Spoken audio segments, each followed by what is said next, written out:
আকাশ আর মিষ্টির নতুন জীবন শুরু হয়। আকাশ তার নিজের ছোট আর্কিটেকচার ফার্ম A&M ডিজাইনস খোলে, তাদের দুজনের নামের আদ্যক্ষর দিয়ে। মিষ্টি তার আর্ট স্কুলের চাকরিটা চালিয়ে যায়, যা তাদের প্রাথমিক আয়ের উৎস হয়ে দাঁড়ায়। প্রথম কয়েক মাস কাটে এক ধরনের রোমান্টিক সংগ্রামের মধ্যে। তারা একসাথে ছোট অফিস গোছায়, দেয়ালে রং করে আর সস্তায় রাতের খাবার খায়। তাদের ভালোবাসা অটুট, কিন্তু বাস্তবতা কঠিন। আকাশের ফার্ম কোনো বড় ক্লায়েন্ট পায় না, তার পুরনো হাই প্রোফাইল কাজের পাশে এই সংগ্রাম তাকে হতাশ করে তোলে। আর্থিক চাপ বাড়তে থাকে। আকাশ তার জমানো টাকা দিয়ে অফিস ভাড়া আর খরচ মেটাতে গিয়ে প্রায় শূন্য হয়ে পড়ে। সে খিটখিটে হয়ে ওঠে, রাত জেগে ছোটখাটো ডিজাইন করে, কিন্তু কোনো কিছুতেই মন বসে না। মিষ্টি তাকে সমর্থন করার চেষ্টা করে, কিন্তু সে আকাশের হতাশা দেখতে পায়। ঠিক এই সময় মিষ্টির শহর থেকে ফোন আসে। তার বাবার হৃদরোগে আক্রান্ত হয়ে হসপিটালে ভর্তি। ডাক্তাররা বলেছেন হঠাৎ মানসিক চাপ বা এর কারণ হতে পারে। মিষ্টির মা কান্নায় ভেঙে পড়ে মিষ্টিকে দোষারোপ করেন, তোর জন্য তোর বাবার এই অবস্থা। মিষ্টির পৃথিবী থমকে যায়।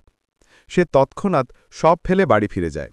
আকাশ, যে কিনা একটি গুরুত্বপূর্ণ ক্লায়েন্ট মিটিংয়ের জন্য অপেক্ষা করছিল, সে দ্বিধায় পড়ে। সে মিষ্টিকে বলে, তুমি যাও, আমি এই মিটিংটা শেষ করেই আসছি।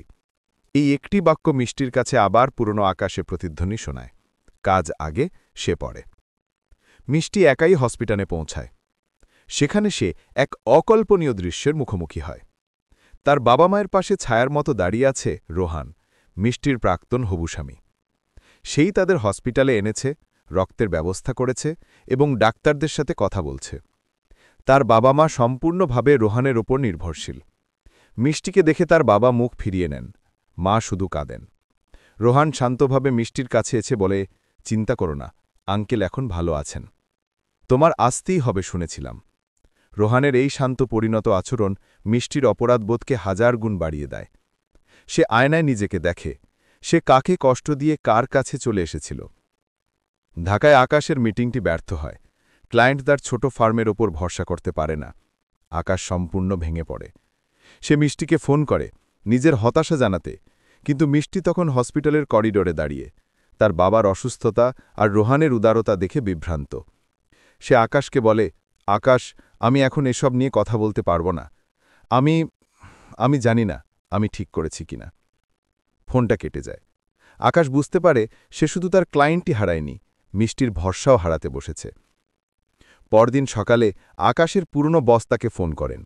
সিঙ্গাপুরের সেই প্রজেক্টের সমস্যা হওয়ায় তারা আকাশকে দ্বিগুণ বেতনে ফিরিয়ে নিতে চায়। এটা আকাশের জন্য পালানোর সহজ পথ। সে এক মুহূর্ত ভাবে, তারপর ফোনটা কেটে দেয়। সে তার জমানো শেষ টাকা দিয়ে একটি গাড়ি ভাড়া করে এবং মিষ্টির শহরের দিকে রওনা দেয়। আকাশ যখন হসপিটালে পৌঁছায় তখন গভীর রাত। সে দেখে মিষ্টি হসপিটালের বাইরে একটি বেঞ্চে বসে কাঁদছে। আকাশ তার পাশে গিয়ে বসে। কোনো কথা না বলে সে শুধু মিষ্টির হাতলা ধরে। মিষ্টি চমকে ওঠে, তারপর কান্নায় ভেঙে পড়ে। সে বলে, বাবা আমার সাথে কথা বলছে না, রোহান সব করছে, আমি খুব বাজে। আকাশ মিষ্টির চোখের জল মুছে দেয়। না, আমরা শুধু মানুষ, আমরা ভুল করি। সকালে আকাশ মিষ্টির বাবার কেবিনে যায়। সে মিষ্টির বাবা মায়ের কাছে হাত জোর করে দাঁড়ায়। সে বলে, আমি জানি আপনারা আমাকে কোনোদিন ক্ষমা করবেন না। আমি আপনাদের মেয়ের জীবনটা কঠিন করে দিয়েছি, কিন্তু আমি ওকে ছাড়া আমার জীবনটা ভাবতে পারি না। আমি আপনাদের ছেলের মতো হতে পারব না, রোহানের দিকে ইঙ্গিত করে, কিন্তু আমি কথা দিচ্ছি আমি আপনাদের মেয়েকে আমি সারা জীবন ভালো রাখার চেষ্টা করে যাব। সে তখন রোহানের কাছে যায়। ধন্যবাদ, আমাকে দেখানোর জন্য যে সত্যিকারের ভালোবাসা মানে দায়িত্ব নেওয়া, সেটা আমি শিখছি। রোহান একটি ম্লান হাসি দেয়। সে মিষ্টির বাবাকে বলে, আঙ্কেল, ওনাদের আর কষ্ট দেবেন না, আপনার মেয়ে আপনার কাছে ফিরে এসেছে। কয়েক মাস পরের দৃশ্য। আকাশ আর মিষ্টি তাদের পুরনো শহরেই ফিরে এসেছে। আকাশ ঢাকায় তার ফার্ম বন্ধ করে দিয়েছে। বদলে সে আর মিষ্টি মিলে তাদের ছোট শহরে একটি ডিজাইন স্টুডিও এবং আর্ট স্কুল খুলেছে। কাজটা ছোট, টাকা কম, কিন্তু তারা একসাথে আছে। শেষ দৃশ্যে দেখা যায় মিষ্টির বাবা মা তাদের সেই স্টুডিওতে এসেছেন।